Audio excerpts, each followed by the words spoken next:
Most people believe that diabetes can only be found by a blood test. You go to your doctor, the lab work comes back, and that's when you discover. I understand why people think that for years, that's what many patients told me too. My name is Dr. Sarah Miller, and I've been practicing medicine for over 20 years. And what I've learned, what I see confirmed in my office every single week, is that your body starts signaling you about high blood sugar long before any lab result ever would. And the very first place your body speaks up, your feet. The reason I'm making this video today is because of how many patients I've seen walk into my office, or worse, walk into an emergency room who had every warning sign for months, sometimes years, and never knew what they were looking at. Today, I'm going to change that for you. Just last month, I sat down with a patient, a 67-year-old man, retired, healthy lifestyle, felt fine. He came in for a routine checkup. But before we did any blood work, I asked him about his feet. He told me, "My feet have been a little numb for a while. I figured it was just age." He had 4 of the 9 signs I'm going to show you today. His fasting blood sugar came back at 214. He was diabetic and had been for over 2 years without knowing it. So today, I want to show you exactly what I showed that patient. 9 signs that were already on his feet and on millions of feet right now that almost nobody recognizes for what they are.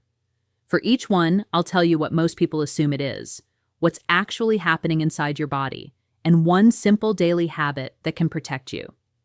The American Diabetes Association estimates that 1 in 5 Americans with diabetes don't even know they have it. That's over 8 million people walking around right now with a silent condition quietly damaging their nerves, their kidneys, their vision, and yes, their feet. The good news? A $12 blood test can catch this early. But first, you need to know what to look for. So let's get into it. Sign number 1 is something almost every patient has already experienced, and every single one of them has explained it away. Tingling, numbness, that pins and needles feeling in the feet. My patients almost always tell me, "Dr. Miller, my foot just falls asleep sometimes. I was sitting with my legs crossed." And yes, that happens to everyone occasionally. But I always ask them, is this happening regularly without a clear reason? Because if the answer is yes, we need to talk about what's actually going on. Frequent recurring numbness or tingling in the feet, what doctors call peripheral neuropathy, is one of the earliest signs that blood sugar has been elevated for some time. The extra sugar in your bloodstream begins attacking the outer protective layer of your nerves. It's a slow process, which is exactly why most people miss it. I use this analogy with my patients all the time. Think of your nerves like electrical wires. Every wire has a plastic coating around it. That coating is what allows the signal to travel cleanly from your brain to your foot. When blood sugar stays high, it's like an acid slowly eating through that coating. The wire still works for a while, but the signals start getting fuzzy. And that fuzziness, that's the tingling you feel. According to the American Diabetes Association, peripheral neuropathy affects nearly 50% of people with diabetes. It is the single most common complication, and it almost always starts in the feet, which means right now, tens of millions of Americans are experiencing this tingling and writing it off as nothing. Don't be one of them. My daily recommendation for every patient over 60, a 20 to 30-minute walk every single day, not a jog, a walk. Movement is the best thing you can do to keep blood flowing to your feet and protect those nerve endings. And start reducing added sugar in your diet today, not next month, today. Sign number 2, and this one my patients describe as the most distressing of all because it doesn't hit them during the day. It hits them at night when they're alone and trying to sleep, and there is nothing to distract from it. A lot of my patients chalk this up to being on their feet all day, or the summer heat, or just fatigue. And sometimes that's exactly what it is. But when a patient tells me their feet feel like they're on fire, especially at night when they're lying down, I take that very seriously. Burning in the soles of the feet, particularly at night, is a classic early sign of diabetic neuropathy. What's happening is this. The nerves in your feet have been damaged by excess sugar, and now they're sending incorrect signals to your brain. Your brain receives a heat message even though nothing hot is touching your foot. The nerves are misfiring. Think of it like a fire alarm with a faulty sensor. The building isn't on fire, but the alarm is going off anyway because the sensor is damaged. Your nervous system is doing the same thing. The burning isn't coming from outside your body. It's coming from inside damaged nerve tissue that is crying out for help. Research published in the journal Diabetes Care found that burning foot pain is one of the first reported symptoms in patients later diagnosed with type 2 diabetes, often presenting 1 to 3 years before formal diagnosis. 2 habits I recommend for this one. First, drink at least 8 glasses of water a day. Proper hydration helps your kidneys flush excess glucose and supports nerve tissue. Second, add more fiber to every meal. Vegetables, legumes, oats. Fiber slows the absorption of sugar into your bloodstream, which is exactly what those damaged nerves need.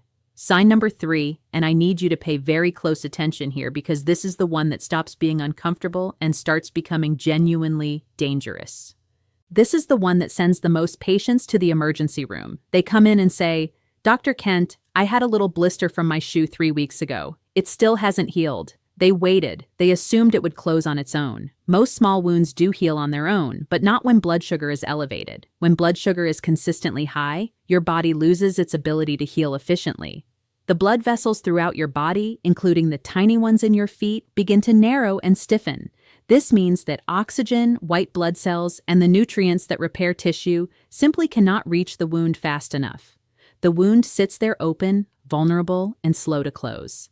Imagine trying to water a garden, but your hose has a serious kink in it. The water is there, but it's not getting where it needs to go. That's exactly what high blood sugar does to circulation in your feet. The healing ingredients exist in your blood, and they just can't reach the wound. And an open wound that won't close is an infection waiting to happen. The Centers for Disease Control reports that diabetic foot ulcers are the leading cause of non-traumatic lower limb amputations in the United States, over 100,000 per year. Almost all of them were preceded by a small wound that was ignored. After your bath or shower tonight, sit down and look at both feet carefully. Look between every toe. Look at your heels. If you see any cut, blister, or broken skin, clean it with mild soap and water. Apply an antiseptic and cover it. And if it hasn't improved in 48 hours, call your doctor. Not next week. 48 hours. Sign number 4. And this one is hiding in plain sight. Most people walk past it every single day without realizing what they're looking at. It's visible. It's been there, and almost nobody connects it to blood sugar. Patients see their feet turning darker or more reddish, and they tell me, "I think it's just sun damage," or "I've always had dark skin on my ankles." And that may be true, but there is a specific pattern of discoloration, particularly around the ankles, that I look for when assessing blood sugar risk. When circulation is compromised by high blood sugar, the lower legs and feet don't receive enough fresh, oxygenated blood. The skin changes color as a result. You may see darkening deep red or even a bluish tint around the ankles. This is your skin telling you that blood flow to that region is inadequate. In some patients, the skin also becomes thinner and more fragile in those areas. Another sign that the tissue is not being properly nourished. I always explain it to patients this way. Think of your blood as a delivery truck carrying oxygen and nutrients. Your feet are at the end of the longest delivery route in your body, further from your heart than any other part. When the roads narrow because of damaged blood vessels, the delivery stop arriving on time. The skin starved of fresh oxygen changes color. It's a distress signal you can see with your own eyes if you know what you're looking for. A study in the Journal of the American Academy of Dermatology found that these skin changes are detectable on average 18 months before a formal diabetes diagnosis. The daily habit here, 5 minutes of ankle circles, toe raises, and calf stretches every morning. Even that small amount of movement gets blood flowing into your feet. And if you can't exercise, elevating your feet slightly while you sit can make a meaningful difference. Sign number 5, and this one surprises my patients the most because it looks completely harmless. In fact, most people have had it for years and never once connected it to blood sugar. "Dr. Miller, my heels crack every winter. It's just dry skin." I hear that constantly. And yes, that's extremely common. But when your heels are cracking badly in the middle of summer or no moisturizer seems to help, no matter how much you use, that's a completely different story. Diabetes affects the autonomic nerves, the ones that control automatic functions you never have to think about. One of those functions is regulating moisture and sweat in the skin. When these nerves are damaged, the sweat glands in your feet stop working properly. Your feet lose their natural moisture from the inside out. No amount of lotion fixes the root cause. Think of your skin like a wall that needs to stay sealed. When those autonomic nerves are damaged, the mortar between the bricks starts crumbling. Cracks appear. And those cracks in the skin of your feet are not just cosmetic. They are open doors for bacteria and infection. In a foot with poor circulation, that infection can become very serious very quickly. I have had patients come in with cracks so deep in their heels they were bleeding, and they told me they had been putting lotion on it for 2 years with no result. That's not a skin problem, that's a nerve problem. The American Podiatric Medical Association identifies chronic hard-to-treat heel cracking as a significant indicator of autonomic neuropathy in seniors, a condition directly linked to long-term elevated blood sugar. And autonomic neuropathy is not a minor inconvenience. It is a sign that the nervous system is under serious stress. Moisturize your feet every single night before bed. A good lotion or pure coconut oil works well. Apply to the sole and heel thoroughly, but never apply moisturizer between your toes. That trapped moisture breeds fungal infection. And drink 8 glasses of water daily. Your skin needs hydration from the inside as much as the outside. I want to pause here for just a moment. We've been through 5 signs so far, and I want to ask you something directly. Have you noticed any of these signs in yourself or in someone you love? A spouse, a parent, a sibling? If the answer is yes, even one sign, go to the comment section right now and type the word yes. Just yes, capital letters. That's all I need. I read every single comment on this channel. Everyone, if you have a question, ask it. If you're concerned, tell me. That's why I created this channel, not to talk to you, but to talk with you. And if you're finding this useful, hit the like button right now. It takes 1 second and it tells YouTube to show this to more seniors who need it. All right, let's keep going. Sign number 6, and this one is more serious than most people realize because it's not just about your feet, it's about what's happening to your kidneys at the same time. Almost everyone I've seen with this tells me, I sit at my desk all day, or I stand on my feet at work. Occasional swelling from activity is normal. I want to be clear about that. But if your feet and ankles are consistently swollen and you're leaving deep sock marks every evening, that changes the picture. High blood sugar affects the kidneys. Then the kidneys control your body's fluid balance. When kidney function is impaired by years of elevated glucose, fluid accumulates in the lowest part of your body, your feet and ankles. This swelling, called edema, is a sign that your body's filtration system is under stress. Think of your kidneys as the filtration plant for your body. Every drop of blood passes through them to be cleaned. When high blood sugar damages those filters, the system backs up like an excess fluid has nowhere to go except downward. Gravity does the rest. The fluid pools in your ankles.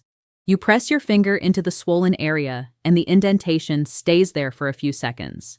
That's called pitting edema, and it is not something to ignore. The National Kidney Foundation reports that diabetic kidney disease affects approximately 1 in 3 adults with diabetes, and lower extremity edema is frequently the first visible sign that kidney function is being compromised. When you rest, elevate your feet above the level of your heart, even a few inches on a pillow. This helps pull that accumulated fluid back toward the center of your body and reduce sodium in your diet. Salt causes your body to retain water, which makes edema significantly worse. Read labels. Many canned and processed foods are loaded with sodium, and if the swelling is new, persistent, or getting worse, please bring it to your doctor's attention at your next visit. Don't wait for it to become a bigger problem. Sign number 7 is the one I see most often misdiagnosed. Men especially, and by the time they find out what it actually is, they've been living with it and masking it for years. The majority of my senior patients are male, and what I hear almost without exception is this. I've been taking ibuprofen for the foot pain for months. I figured it was arthritis, maybe an old sports injury. I've heard this story dozens of times, and sometimes that's exactly right. But sometimes the pain has a completely different origin, one that ibuprofen will never touch. When nerves are damaged by chronic high blood sugar, they don't always go quiet. Sometimes they become hyperactive. Instead of going numb, they start firing random intense signals your brain interprets as severe pain. Patients describe it as stabbing, an electric shock, or a hot needle through the foot. This happens most often at night when there are no other sensory distractions. Think of a car alarm damaged in a fender bender. Every few minutes, it starts screaming for no reason. Nobody is breaking into the car. The alarm is just broken. That's what a damaged nerve does. It sends alarm signals to your brain when nothing is actually happening. The pain is completely real, but its source is nerve dysfunction, not injury. And taking ibuprofen doesn't fix a damaged nerve. What it does is mask a signal your body is desperately trying to send you. And masking signals is the last thing you want to do when your nerves are asking for help. A landmark study in the New England Journal of Medicine found that painful diabetic neuropathy affects approximately 25% of people with diabetes and is frequently mistaken for arthritis, tendinitis, or age-related joint pain. Every morning, 5 minutes of gentle foot and ankle stretching before you get out of bed. Flex your feet, circle your ankles, pull your toes back gently. Get blood moving before you put weight on your feet. And every night before bed, give your feet a gentle 3 and nut massage. Light circular strokes along the sole and up the ankle. Your nerves will thank you. Sign number 8 is the one that tells me how far things have progressed. When I see this in a patient, I know the damage is not early anymore. And almost every single time, the patient's first reaction is, "Doctor, I've had that my whole life." They say, "I've always had cold feet. Dr. Kent, my wife has stolen the electric blanket every winter for 30 years, and I laugh with them. But then I ask, are your feet cold in July? Are they cold under 3 blankets?" Because that's when I become concerned. Cold feet that persist regardless of the temperature around you. Cold in summer, cold under heavy blankets, cold even when the rest of your body feels warm, are a strong indicator of significantly compromised blood circulation in the lower extremities. Your blood vessels have narrowed or stiffened to the point where warm blood simply is not reaching the tips of your feet in sufficient volume. Think of your blood vessels like a heating system running pipes to every room in your house. When those pipes narrow from blood sugar damage, the heat doesn't make it to the far end. The room stays cold no matter how hard the furnace works. That cold is not about the weather, it's about the pipes. The American Heart Association identifies peripheral artery disease caused by narrowed blood vessels as affecting over 8 million Americans, with diabetes being the single largest risk factor. Cold feet are one of its earliest and most consistent symptoms. The best response here is a 30-minute brisk walk every single day. Not a stroll, a purposeful arm-swinging walk. This forces blood circulation into the feet and lower legs, strengthens blood vessel walls, and over time can reverse some of the early narrowing. Start with 10 minutes if 30 feels like too much. The important thing is to start today. Sign number 9, and this is the one almost nobody ever talks about. The one I have never seen covered in a patient brochure, the one most people walk right past, including many doctors. But once you know it, you will never unsee it. And I almost never have to bring it up because patients rarely notice it themselves. But during a foot exam, when I look at the lower legs and the tops of the feet, sometimes there's a visible absence of hair in those areas. The patient looks down and says, I never noticed that." And that is exactly the problem. It's a quiet sign, easy to miss, but it matters. Hair follicles need a steady supply of blood and oxygen to function. When circulation is significantly impaired by long-standing elevated blood sugar, the follicles in your feet and lower legs slowly stop receiving what they need.